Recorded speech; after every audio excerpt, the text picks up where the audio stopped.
बिहार के क्षेत्रीय दलों यानी जदयू, लोक जनशक्ति पार्टी रामविलास और राष्ट्रीय जनता दल, तीनों की निगाहें दिल्ली विधानसभा पर है, क्योंकि दिल्ली विधानसभा चुनाव भी फरवरी में होना है और यहाँ कांग्रेस और आम आदमी पार्टी दोनों, जो कि इंडिया गठबंधन के पार्ट हैं, ने कह दिया है कि इस बार गठबंधन नहीं होगा।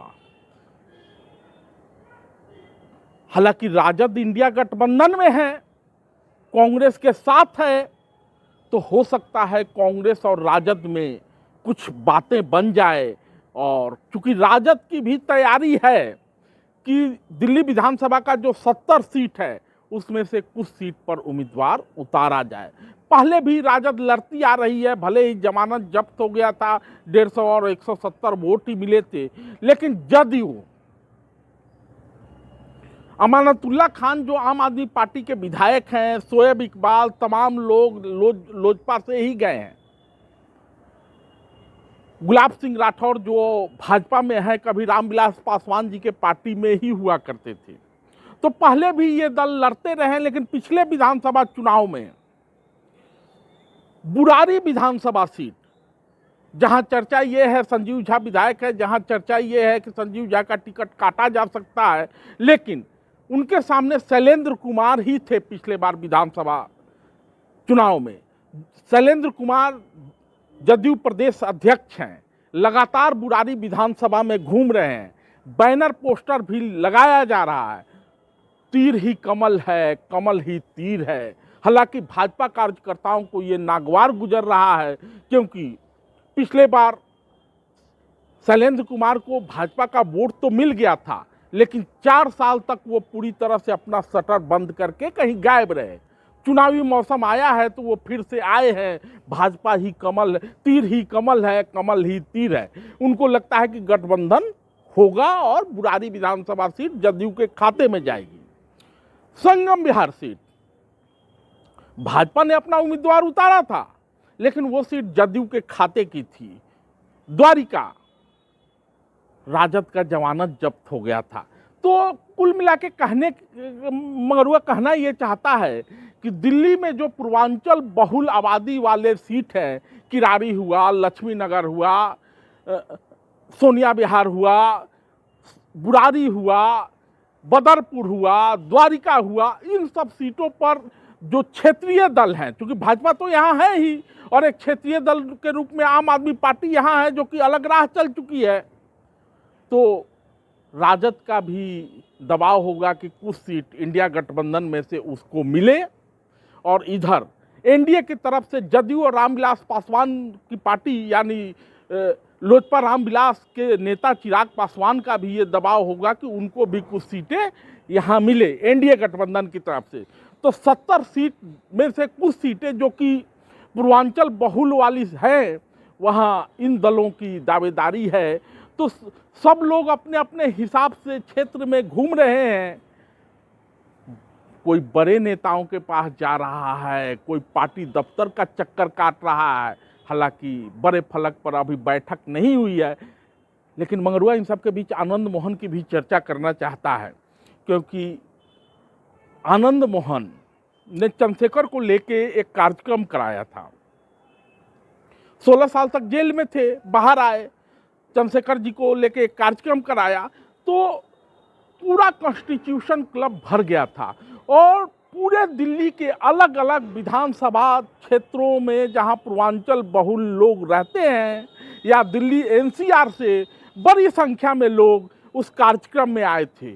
उसके बाद छठ के दौरान आनंद मोहन दिल्ली के विभिन्न छठ घाटों पर, यमुना तो जाने नहीं दिया गया था, लेकिन जहां छठ किया वहां आनंद मोहन गए थे और लोगों के बीच काफी सक्रिय है। ऐसे में यदि जदयू के खाते में कुछ सीटें मिलती हैं तो आनंद मोहन काफी प्रभावी हो सकते हैं। इसलिए भी जदयू को ये उम्मीद है कि पिछली बार की तुलना में इस बार जदयू का परफॉर्मेंस अच्छा होगा, और हो सकता है कि जैसे झारखंड विधानसभा में लोजपा रामविलास का राजद का और जदयू का खाता खुल गया है, दिल्ली विधानसभा में भी इन दलों का खाता खुल जाए तो दावेदारी है। आगे क्या होता है, जिनको लड़ना है वो नेताओं के घर का चक्कर काट रहे हैं, जनता के बीच भी जा रहे हैं, सहमति असहमति की बात चल रही है। जैसे जैसे चुनाव नजदीक आएगा सब चीजें स्पष्ट हो जाएगी। धन्यवाद। क्यों नहीं जाते हरियाणा के लोग, बिहार क्यों जाते हैं? हम ही अपनी विरक्ति बीवी और बच्चों को छोड़, बूढ़े बीमार माँ बाप को छोड़कर दिल्ली क्यों आए हैं?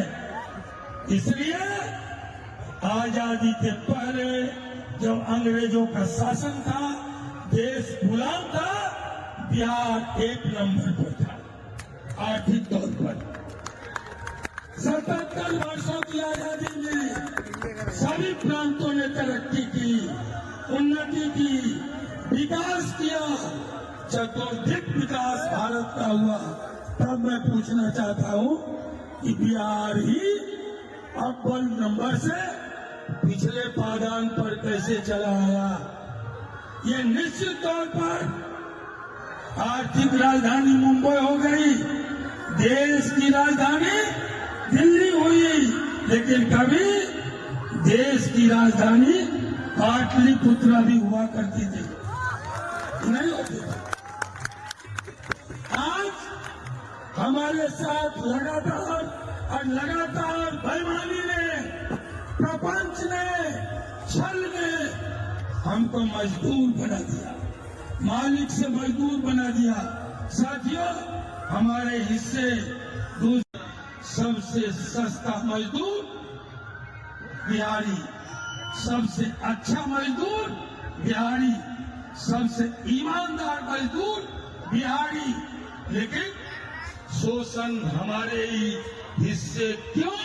एक बड़ा सवाल। इसलिए रायसीना की पहाड़ी पर बैठे शासकों को एमएलए, बिहार पीपुल्स पार्टी का नेता आनंद मोहन आंख में आंख डाल के कहता रहा, और आज भी रायसीना की पहाड़ी पर जो लोग शासन कर रहे हैं उनसे भी मैं विनम्रता पूर्वक कहना चाहता हूं, सचेत होइए, बिहार को उसका हिस्सा दीजिए। बिहारी को प्रवासी नहीं, इनको फिर से रोजी रोटी रोजगार के साथ बिहार विदा कीजिए।